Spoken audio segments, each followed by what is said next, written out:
Okay, usually I choose to go first so I don't have to follow those kinds of things. So, yeah, all right.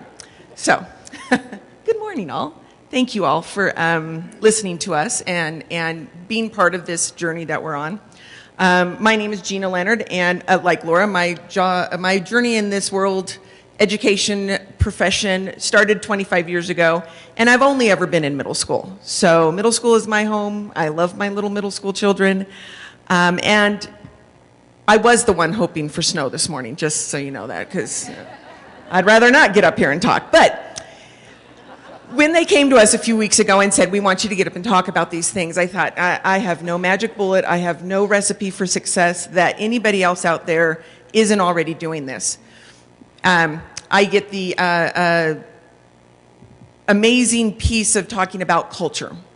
Culture in a building is one of those things that's never ending, it's never done, it's never quite right, because we are always striving to make it better.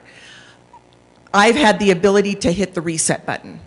I get in my career at this point, I've gotten the chance to hit the reset button, step back with my colleagues here that I have spent so much time with, and really think through what is it that I value in my school, what is it that I value for my kids, what is it that I value for my staff.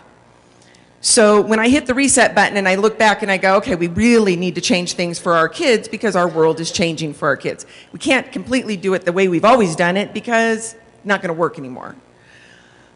We need to turn that, even though we're getting a lovely 21st century building, we also have to turn it into 21st century teaching, and we have to turn it into a 21st century culture. So how do we do that with our staffs? And right now, as Laura said, we only have a few people on staff that are all still doing their day job. So building a culture for a school that isn't even open yet is kind of a challenge that is kind of unique in itself, but it's the same challenge you have in your own buildings of molding a new culture in your building to add new pieces. So how do we take our staff that we don't see, that already has a day job, that we need to kind of put this heavy load on top of them and work together to come up with things? How do we do that? Where do we go? What do we need from our staff to know that our students are going to get that 21st century education that we want them to walk away with or head into high school with and then eventually walk away with so that they are career and college ready? And I'm preaching to the choir here, but you all know it's about relationships. It is about relationships, relationships, relationships. There isn't anything that happens in a building between an administrator and a staff member that isn't about a relationship between staff member and other staff members, or between staff members and students, or students to students. It is all about building that relationship that is an environment where we can be innovative, we can collaborate, where we can make mistakes and fail, where we can pick ourselves back up and work on it again. We have this opportunity at this point in my life right now where I'm trying to build this relationships between teachers that are all coming from different places.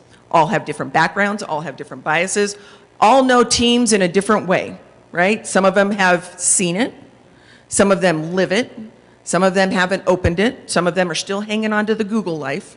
But we are going to have to take that piece and work together to figure out how we can build this culture of innovation and collaboration in our own buildings. Again, no magic bullet, no fancy recipe for success, but what I think, and Laura touched on it, it's really about being in the middle with your staff and leaning in and doing the work together. They all know that I am not a teams expert, but I'm in the middle of teams with them.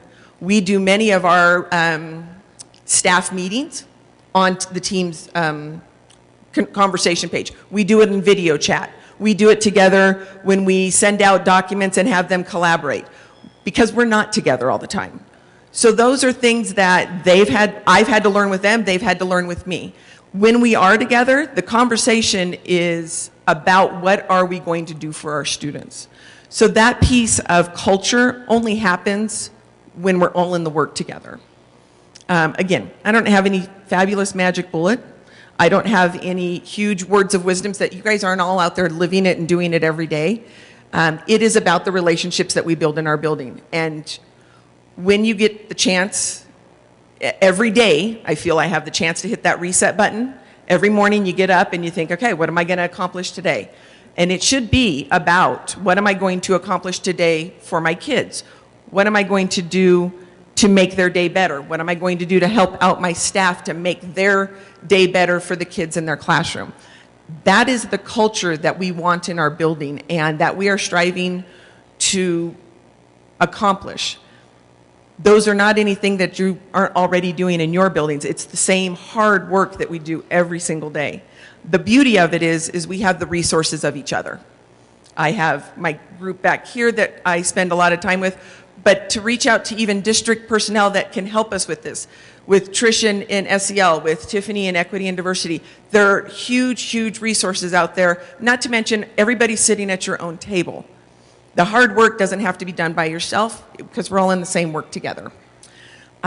So although my work right now is theoretical, because I only have like 10 little people with me, and we're getting there, and we're doing the hard work and looking so forward to opening Sky Ranch out there in Spanish Springs and bringing together a community of thunderbolts where the rest of the world sees the sky as the limit, but the thunderbolts see it as home.